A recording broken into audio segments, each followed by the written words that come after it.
Nous voici, mardi 6 février. Soyez bienvenus. En fait, aujourd'hui, on célèbre la fête, la mémoire d'André Niki et ses copains. Il a été évangélisateur. Il a parcouru le Japon pour évangéliser, pour montrer le visage du Christ, pour enseigner, pour faire connaître l'Église et surtout l'Évangile et la bonne nouvelle de Christ Jésus. Il a été tué avec ses amis, ses compagnons. Ils ont été crucifiés tous au Japon. Et aujourd'hui, on est en face de l'Évangile selon Saint Marc, chapitre 7, dans lequel les pharisiens, les scribes demandent à Jésus, « Mais tu vois tes disciples, ils mangent, et ils mangent avec les mains impures. Il ne faut pas toutes les lois de purification pour manger. » Et Jésus leur dit, écoutez, vous êtes tellement attachés à des lois extérieures, toujours des lois extérieures. Si les commandements ont été faits, si les peuples d'Israël a suivi, a essayé de mettre en pratique les commandements, c'était pour une seule raison, pour faire la volonté de Dieu.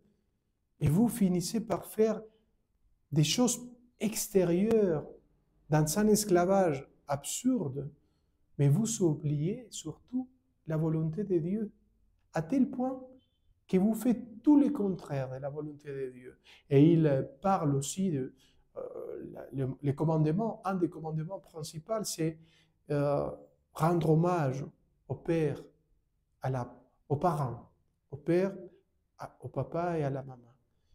Mais quand même, il avait une autre loi qui avait dit qu'on pouvait tout donner au temple et laisser dans la misère le père et la maman. Parce qu'on a tout donné au temple, donc on s'en fiche du papa ou de sa maman. Donc Jésus même va dire, mais comment? C'est pas possible. Vous faites une loi dans laquelle la miséricorde pour les parents, c'est oublié. Comment c'est possible? Donc Jésus va nous dire, fais la volonté de mon Père. Fais-la toujours. Demandez à Dieu, qu'est-ce que tu veux, mon Dieu, que je fasse? Et fais-le. En permanence, fais la volonté de Dieu. Toute la vie de Jésus a été faire la volonté de Dieu, son Père. Toute sa vie. Alors, la grande question, vous êtes d'accord?